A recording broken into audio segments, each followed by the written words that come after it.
বেশ কিছু জায়গায় তৃণমূল হারের আশঙ্কায় ভোটারদেরকে ভয় দেখাচ্ছে।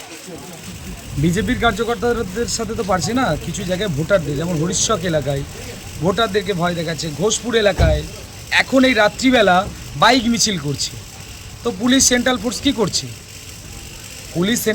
করছে? নির্বাচন কমিশন তো বলে দিয়েছে যে কোনোভাবেই বাইক মিছিল করা যাবে না, কোনোভাবেই বাইক নিয়ে করা যাবে না। তো তাহলে সেখানে মুভমেন্ট হচ্ছে কী করে?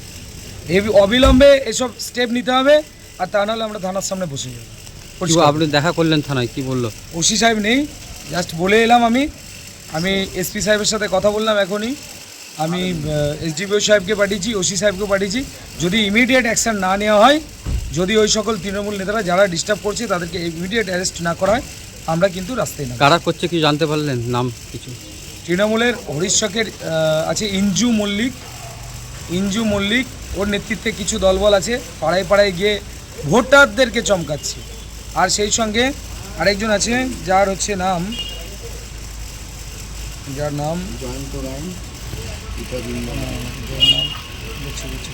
আলী, জুম্মাত আলী, কিশোরপুর 2-এর 19 নম্বর বুথে জুম্মাত আলী বাইক নিয়ে বাইক মিছিল করছে এখন। তো বাইক মিছিলটা কিসের জন্য হবে রাত্রিবেলা? সেন্ট্রাল ফোর্স কী করছে? স্টেট পুলিশ কী করছে? কেন কোনো স্টেপ নিচ্ছে না? কেন বাইক মিছিল করবে? বাইক মিছিল কি তৃণমূল করতে পারে? আমরা করতে পারি না? তাহলে আমাদেরকেও পাল্টা বাইক মিছিলের অনুমতি দিতে হবে, আমরা এখনই বাইক মিছিল করব। পরিষ্কার কথা, যদি তৃণমূলকে এখনই এইগুলোর বিরুদ্ধে ইমিডিয়েট অ্যাকশন না নেওয়া হয়, যদি ওদেরকে গ্রেপ্তার না করা হয় রাত্রের মধ্যে, তাহলে কিন্তু পাল্টা আমরা নামছি।